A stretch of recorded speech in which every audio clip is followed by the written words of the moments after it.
Bonjour les enfants, j'espère que vous allez bien. Le cours d'aujourd'hui concerne le thème 10, les écosystèmes, les interactions dynamiques entre les êtres vivants, entre eux, les êtres vivants et leur milieu. Nous allons voir le dernier chapitre de ce thème, chapitre 4, avec l'équilibre dynamique des écosystèmes entre perturbation et résilience.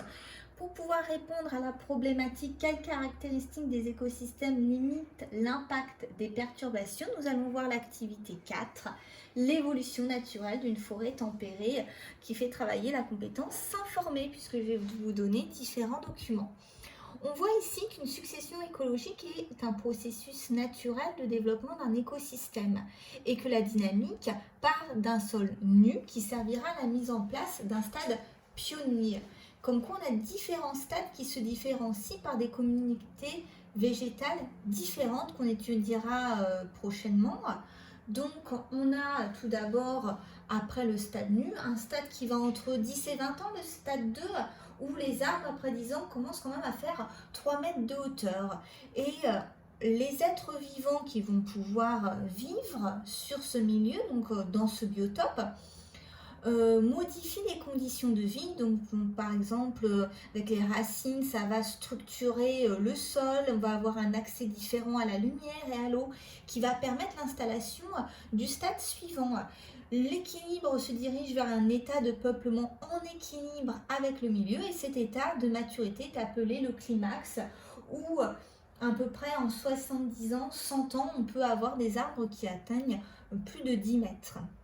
Donc, on a ici qu'avec le temps, la biodiversité, la biomasse et l'épaisseur du sol augmentent jusqu'à atteindre ce climax. Et donc, on a au fur et à mesure des stades des êtres vivants qui vont se succéder également. Donc toujours ce schéma, au stade 1 ici, on va avoir la végétation dite pionnière comme vu précédemment avec des mousses, des lichens ou encore des arabètes.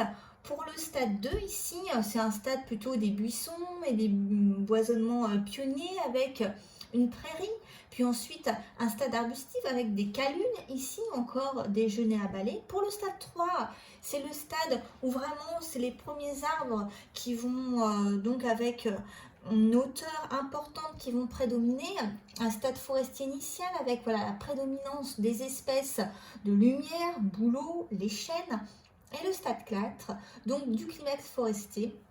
C'est un stade forestier terminal avec la prédominance surtout des essences d'ombre qui vont vivre sous les essences dites de lumière. Ce qu'il est possible de voir, c'est qu'après le climax, on peut constater la chute, par exemple, de grosses branches ou d'arbres, mais également le développement de champignons sur ces chutes. L'abondance de bois mort va permettre l'installation de jeunes arbres sous un sous-bois éclairé au milieu de la forêt, donc avec des ronces, des fougères, etc. On va avoir finalement un écosystème qui va évoluer comme ça au fur et à mesure des dizaines, voire des centaines d'années. Et ce qu'on peut observer également, c'est que dans certains écosystèmes, par exemple en Australie, on peut avoir des rapaces qui ont un comportement assez étrange. Donc, le milan noir, le milan siffleur ou encore le faucon brun sont connus pour être des oiseaux pyromanes, c'est-à-dire qu'ils vont voler à proximité des feux de brousse et ils vont ramasser des brindilles enflammées. Ces brindilles, ils peuvent ensuite les transporter sur le lieu de leur choix et ils vont parcourir comme ça jusqu'à des centaines de mètres. Peuvent franchir des routes, des rivières, des cols et puis ils vont pouvoir lâcher leurs toches improvisées, déclenchant ainsi un nouveau départ de feu, faisant fuir leur proie rongeur, ce qui va permettre de les chasser plus simplement. Donc finalement, c'est une technique de chasse en groupe qui va leur permettre d'avoir un accès plus facile à la nourriture. Donc en cliquant sur l'image, vous allez pouvoir accéder, alors moi c'est sur notre écran, une vidéo YouTube qui dure quelques minutes, on est autour de 5 minutes et qui permet de bien comprendre ce phénomène. Et en cliquant ici sur le lien hypertexte, vous allez tomber sur l'article, c'est pareil, qui prend 2 minutes à lire et qui vous permet de mieux comprendre un tel comportement. ce n'est pas le seul type de perturbation. Le feu de forêt, on peut également avoir d'autres perturbations de l'écosystème et donc qui fait qu'à partir du climax, on va repasser à un stade plus proche du sol nu, comme par exemple l'attaque d'un insecte, l'ips typographe qui est ici et qui va donc creuser des galeries dans les arbres, hein, d'où le nom typographe parce qu'on a l'impression que ça fait des dessins. La canicule et la sécheresse qui vont mettre en danger donc les producteurs primaires à la base de la chaîne alimentaire. Encore ici la photo d'un érable atteint par la maladie de la tache noire, donc qui est un champignon du coup qui peut détruire toujours ses producteurs primaires, un glissement de terrain qui vraiment va enlever une partie de l'écosystème, ou encore l'homme peut être à l'origine de ce changement avec par exemple l'abattage d'un arbre ou d'une bonne partie de la forêt. Donc on va pouvoir travailler sur certaines zones de forêt pour pouvoir mieux comprendre leur évolution. Ici, on a un exemple. Certaines zones de la forêt de Fontainebleau, comme la zone de Tillé, n'ont pas été exploitées depuis le règne de Louis XIV et l'intervention y est donc minime. Elles sont donc particulièrement intéressantes. Il arrive que des intempéries endommagent cette forêt, voire en détruisant certains secteurs. Ce fut le cas lors de tempêtes particulièrement violentes en 67, 90 et 99.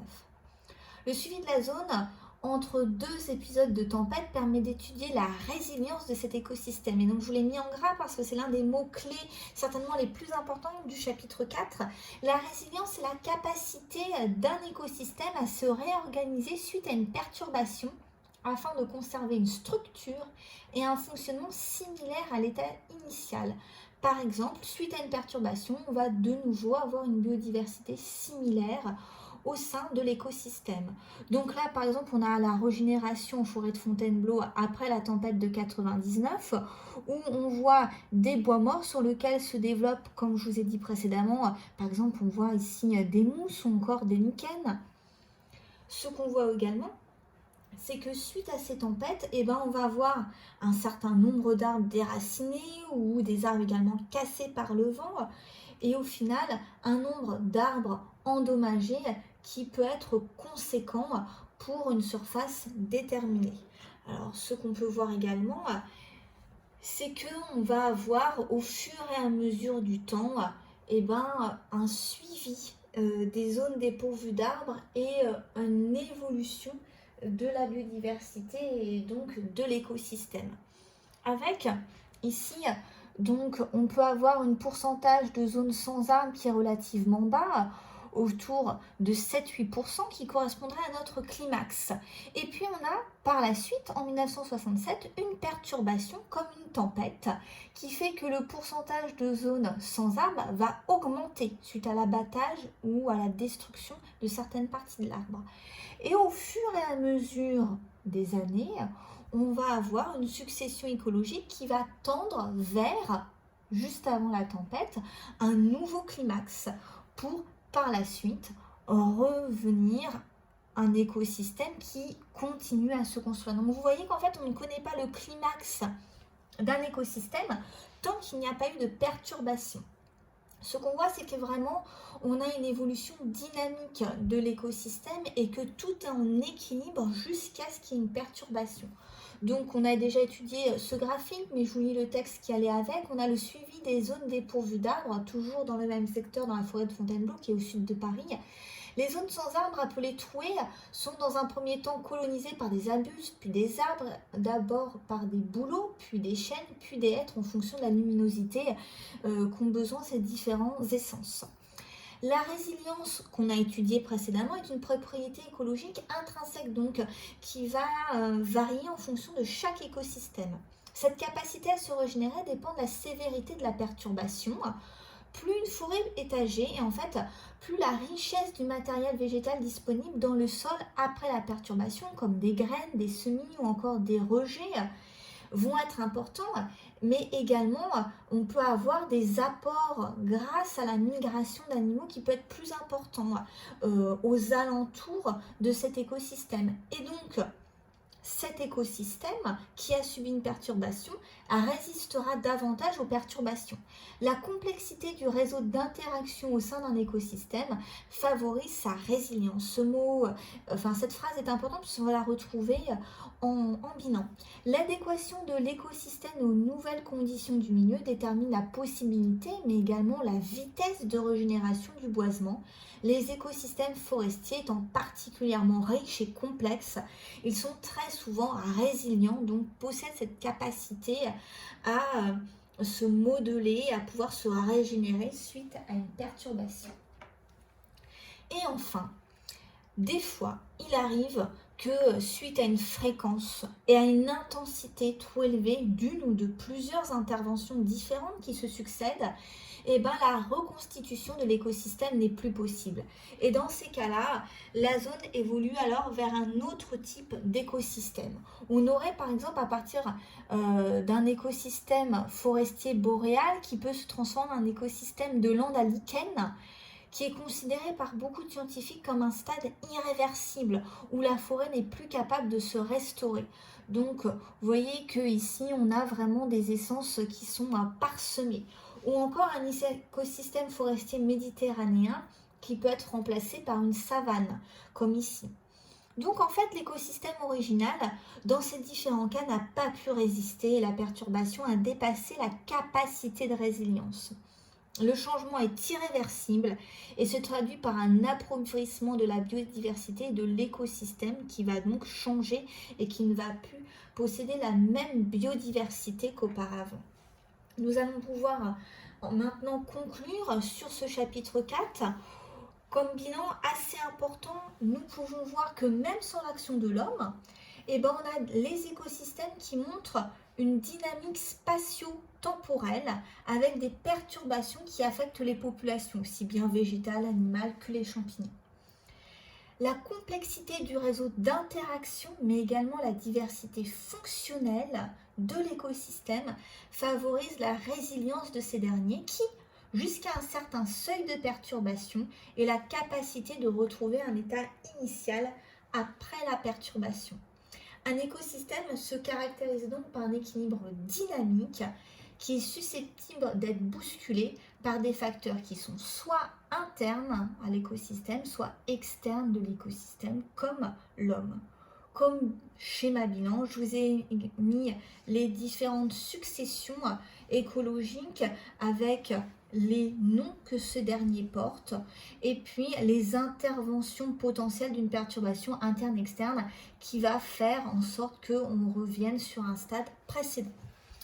Nous avons donc fini la séance qui portait sur l'équilibre dynamique des écosystèmes avec le lien entre les perturbations d'une part et la résilience d'autre part qui va jusqu'à un certain seuil. J'espère que vous avez passé un agréable moment en ma compagnie. Je vous souhaite une bonne fin de journée et à la prochaine séance.